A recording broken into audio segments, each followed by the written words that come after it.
everyone, and welcome to this week's podcast about the Olympics, which were held in Sochi, Russia, and they just concluded this past Sunday.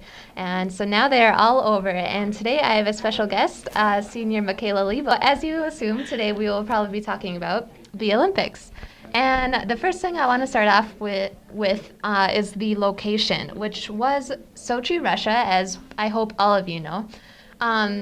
To date, this has been the most expensive Olympics in the history of Olympics. $51 billion was used in making this infrastructure for the Olympics. However, many problems went with this, such as the rooms. The rooms were terrible. None of them were ready for the athletes and the reporters that were coming, as well as the people who wanted to come and watch. According to an article on CBS, they said that around 60% of hotels were not done or fully operational, and those were the hotels that the athletes were in.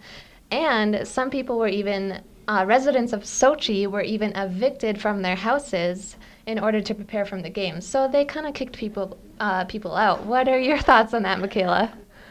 Personally, if I was competing in the Olympics, and which would be awesome and such an honor for your country and stuff, but if I was and I was giving my heart out, pushing myself to the limits and stuff, I'd want some place to relax, and I don't know, I expect it to be clean. I know other places around the world, their probably definition of clean is different. Even when I went to Florida, the tiles were kind of dirty, and you don't really see that around here. But if I was competing for the Olympics and hoping to bring my country a medal, get my country a medal, I would expect clean rooms, and I would expect clean sheets, and they better smell good, and better treat me how I wanted to be like royalty. I'm competing. You better help me out here. Now that we've talked about that, let's move into the sports, and I'm just going to focus in on American sports. So let's talk about the goods.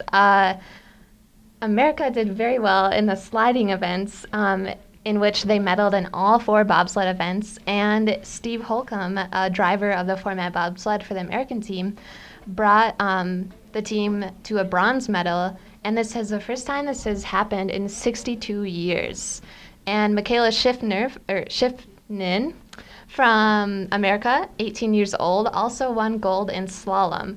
What are your thoughts on that, Michaela? And she's only 18. That's like us.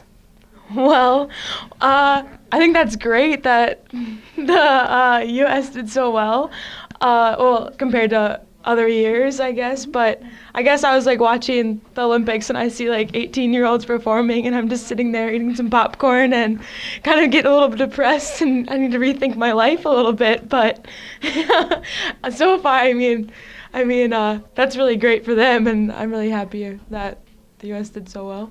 Yeah, we really did shine in some events. However, we didn't shine in other events such as speed skating.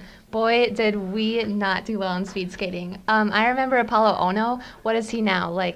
He's now an NBC reporter, and he's not on the team. And it seemed that this year, some of the people thought, hey, maybe it's the suits that are making the speed skaters slow. They checked that out. They switched suits back to the suits they used at the World Championships. No difference. Some of them thought it was the altitude. They messed around with that. No difference. What do you think it was, Michaela? I think that they were probably just giving some excuses to, I don't know, just to make themselves feel better that they're doing so bad. But I definitely think it's more of mental. I think if the suits are really that big of a deal, they should have changed them. Yeah, so they did, but it's still all mental. If you want to do good, you have to, I don't know, have a good mental. Yeah. Mm-hmm. Yeah. All right. And just a quick little talk about the slopestyle skiers. Gus Kenworthy adopted puppies from Sochi, Russia, and brought 4 puppies home with him. Personally, I think that is awesome. What do you think about that? Personally, I think that it's a little weird, and I guess I wouldn't just adopt a puppy just because to just adopt a puppy and bring him home. It's just weird. I don't know. Plus, you'd have to, ask your family about it and stuff.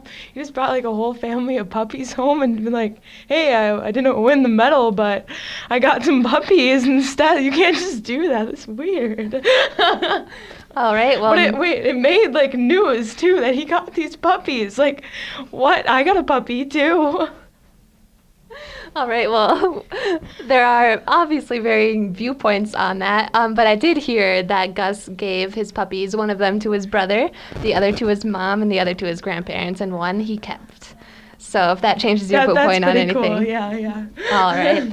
And as we wrap this podcast up, are you looking forward to the next Olympics in 2 years in Rio de Janeiro, Summer Olympics? Heck yes. I love diving and gymnastics. So that concludes today's podcast. Thank you, Michaela. Thanks, Elsa. And now we start the countdown to the next Winter Olympics, which is 1,445 days away. I hope everyone has a good day. Whew.